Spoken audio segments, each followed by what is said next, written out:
You probably put your glasses on this morning without thinking about it.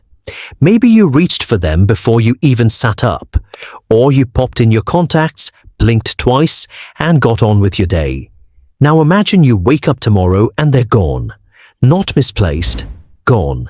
Every pair of glasses on Earth, every contact lens, every reading glass sitting on every nightstand, just gone.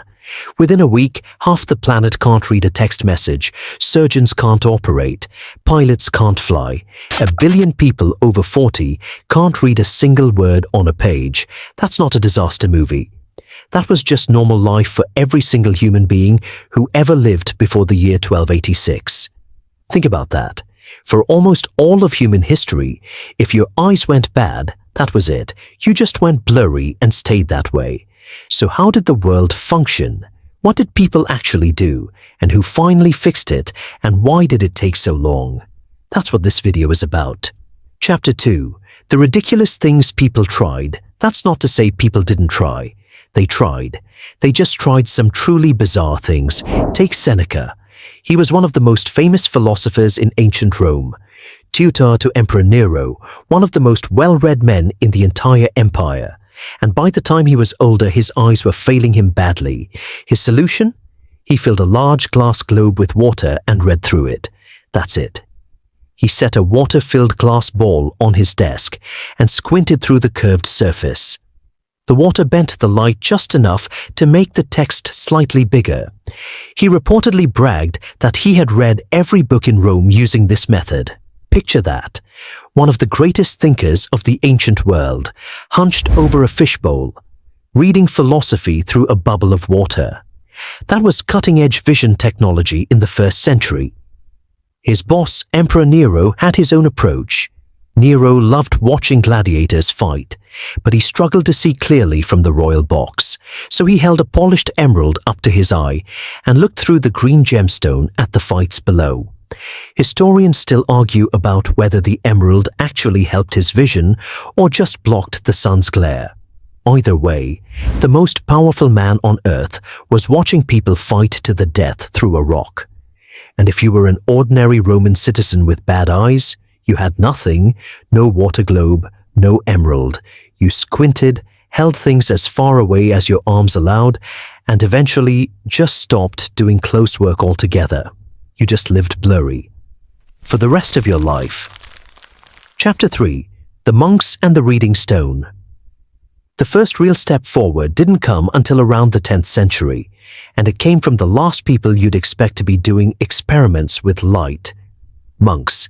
Monks in European monasteries spent their entire lives reading and copying religious texts.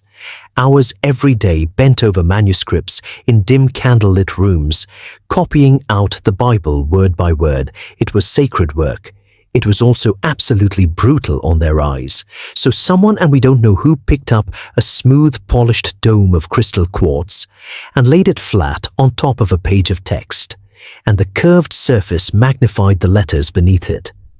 That was the reading stone, a half-sphere of polished crystal that sat on the page like a paperweight and made the text underneath it bigger. Monks loved it. A reading stone could add years to a monk's useful career.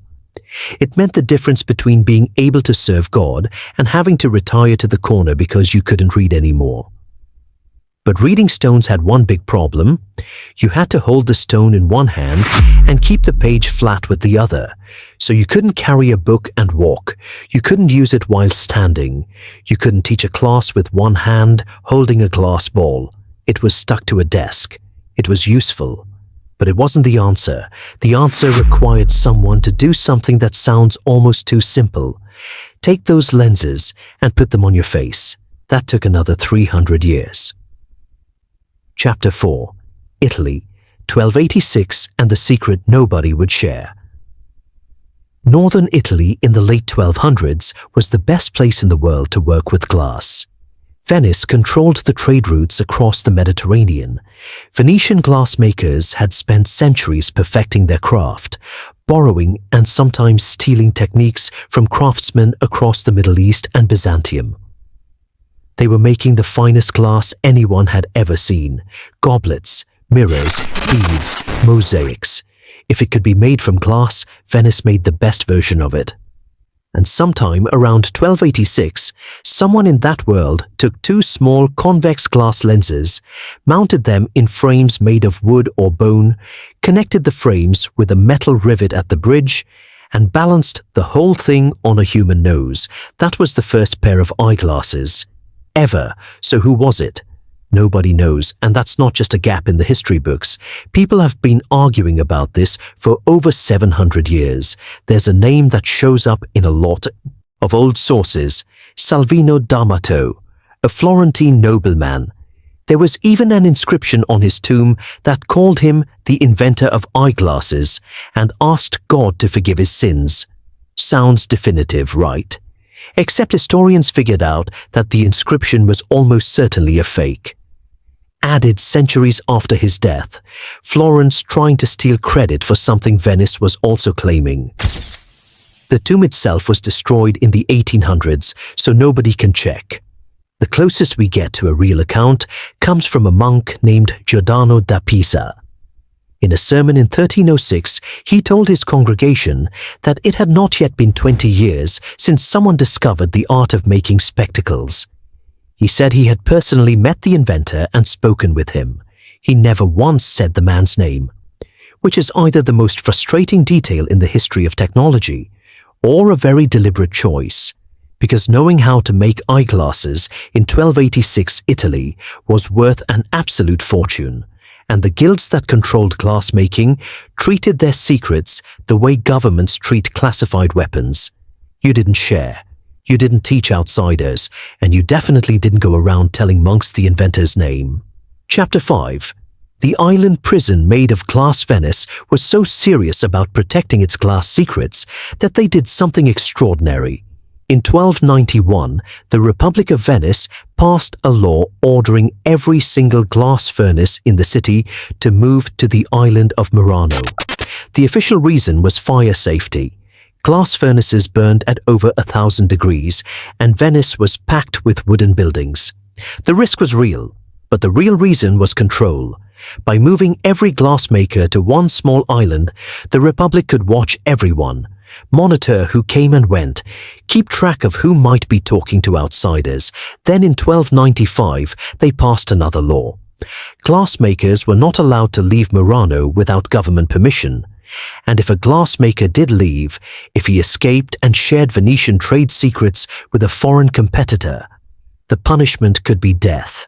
Now here's the twist. These weren't prisoners in any normal sense. Murano glassmakers were treated like royalty inside that island. They could carry swords, which was a right normally reserved for the nobility. Their daughters could marry into Venice's wealthiest families. They were immune from most crimes. They had everything. They just couldn't leave. A gilded cage on an island in a lagoon, and the men who could grind glass into lenses that let people see were the most valuable craftsmen alive. They helped people who struggled to see things up close. Reading, fine work, small text. If you were nearsighted, if distant things were blurry and close things were fine, glasses were completely useless to you. That problem didn't get solved until the mid-1400s, when a German philosopher named Nicholas of Cusa figured out that you needed a different shaped lens, not curved outward, but curved inward. A concave lens instead of a convex one. That sounds simple. It wasn't. Grinding a concave lens was a completely different technical challenge, and it took craftsmen decades to get good at it. But once they did, for the first time, nearsighted people could see. We actually have a painting that proves it. In the early 1500s, Raphael painted a portrait of Pope Leo X sitting at his desk. In his hand, the Pope is holding a concave lens up to his eye. The same church that had once debated whether eyeglasses were against God's plan, its leader was now posing for his official portrait while holding one. At a telescope. Within a year, Galileo had built his own version, pointed it at the sky and discovered the moons of Jupiter. The same skill, the same materials, a slightly different question, and modern astronomy was born. Outro. tonight, you'll probably take your glasses off and set them on your nightstand without thinking twice. But that simple object, two pieces of curve,